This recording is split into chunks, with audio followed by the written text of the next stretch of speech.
Donc en fait, je suis venu en tant qu'auteur de livres. Le premier livre, c'était le guide des aliments, et le deuxième qui vient de sortir, là, c'est le guide des régimes, qui ne se vend pas d'ailleurs pour l'instant, parce que je pense qu'en fait, les gens n'aiment pas trop avoir des esprits critiques sur les régimes. Soit les gens veulent des régimes, ou soit ça ne les intéresse pas de lire des choses sur les régimes s'ils ne sont pas à la recherche de régimes. Et donc dans ces deux livres, j'ai essayé d'analyser certaines idées reçues, et entre autres sur les compléments alimentaires. Comme moi j'avais travaillé avec Thierry Soucard à Vergès, et que le site lanutrition.fr fait la promotion de certains compléments alimentaires, donc j'avais avec Thierry regardé par exemple les ANC, on avait regardé des choses sur la vitamine D avec Michel Garabédian, tout ça, je me rappelle, ça me rappelle de bons souvenirs. Et donc dans mon livre, en fait, ce que je dis, c'est qu'il y a peut-être, de la même façon que pour certains médicaments, des compléments alimentaires qui sont poussés de manière abusive, où des promesses santé sont basées souvent sur des phénomènes physiologiques. On va vous décrire un phénomène physiologique. Je ne sais pas, par exemple, bon, si Michel était là sur les oméga 3, il y a des choses qui vont être montrées sur les oméga 3, et puis on va vous dire derrière, bah, prenez ce complément alimentaire, et donc il va vous apporter des oméga 3, ou il va vous apporter du fer, ou il va vous apporter du sélénium, enfin bon, le micronutriment qu'on met en avant, et donc ça va résoudre le problème. Et c'est pas obligatoire, c'est pas aussi simple que ça. Voilà, c'est ça que j'ai aussi appris avec Thierry, c'est que c'est beaucoup plus compliqué que ça. Il faut regarder la biodisponibilité, il faut regarder avec quoi il est associé. Il y a des compléments alimentaires totaux qui mélangent un peu tout, qui mettent tout, et finalement vous allez vous retrouver avec du fer, du zinc, des choses, et finalement ça peut être parfois antagoniste.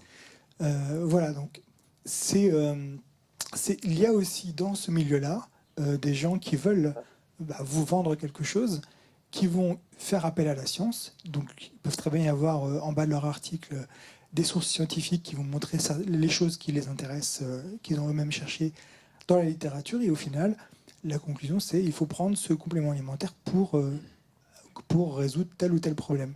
Et c'est pas aussi simple. Voilà. Il faudrait déjà savoir si la personne manque effectivement de ce complément alimentaire. Il faudrait savoir si dans le produit vendu, le complément alimentaire, enfin le nutriment est bien biodisponible. Vous avez parfois des formes qui vont être associées à des produits organiques qui vont être meilleurs, plus biodisponibles que si elles sont sous forme inorganique, par exemple.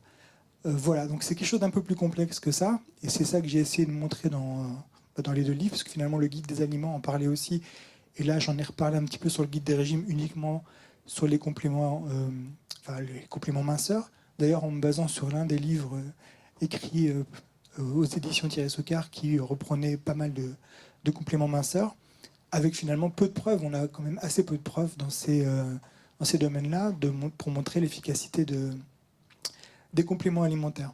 Et au final, ce que je voulais vous dire aussi, c'est que grâce à Thierry, grâce à Michel, grâce au professeur Even que j'ai rencontré dans son bureau, qui a bien voulu me parler avec moi, en fait, les gens sont assez accessibles.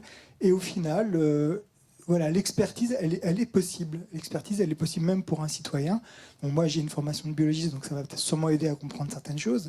Mais parfois, il y a des patients qui se mettent à rechercher dans un sujet et qui arrivent à connaître leur maladie mieux que le médecin, parce qu'ils deviennent experts de leur propre maladie. Ils ont tout lu dessus, ils ont aussi perçu des choses dans leur propre corps, et ils en connaissent vraiment beaucoup. Donc, ce que je voulais vous dire aussi pour cette journée, là, pour cette association qui est en train de se créer, c'est qu'effectivement, les citoyens ont un pouvoir, le pouvoir de se mettre ensemble, le pouvoir de s'informer, le pouvoir de critiquer, d'analyser. Mais le mot critique, en France, est encore assez mal perçu. Et Paul Schaeffer, celui qui avait préfacé mon premier livre et qui a travaillé aussi chez Thierry Soucard, c'est là d'ailleurs où on s'est rencontrés. On n'a pas travaillé ensemble, mais j'ai vu qu'il avait laissé une trace. Lui, il est sociologue, il fait des études en sociologie justement sur la formation médicale. Et on a appris que finalement, on peut arriver, nous, les citoyens, à décrypter des choses, même si on n'est pas au départ des experts médicaux, même si on n'est pas au départ des experts, en fait. Et même parfois, je me méfie du mot expert, parce que très souvent, sur les plateaux télé, les choses comme ça, quand on vous dit on a amené un expert, j'aimerais bien savoir, en fait, s'il parle de tel produit, par qui il est payé, et ça, en général, on ne le sait pas. Voilà. C'est pour ça aussi que mon éditeur a tenu à mettre un petit logo 100% indépendant pour montrer que finalement l'indépendance aussi, ça se cultive, mais ça nécessite beaucoup de travail. Moi, pour être un petit peu au point sur l'histoire des statines, il a vraiment fallu que je me coltine un peu comme Philippe, les 40 études majeures, on va dire, parce qu'il y en a beaucoup d'autres, mais les grosses études, une par une. Et puis aussi, j'ai vérifié ce que Michel disait dans ses bouquins.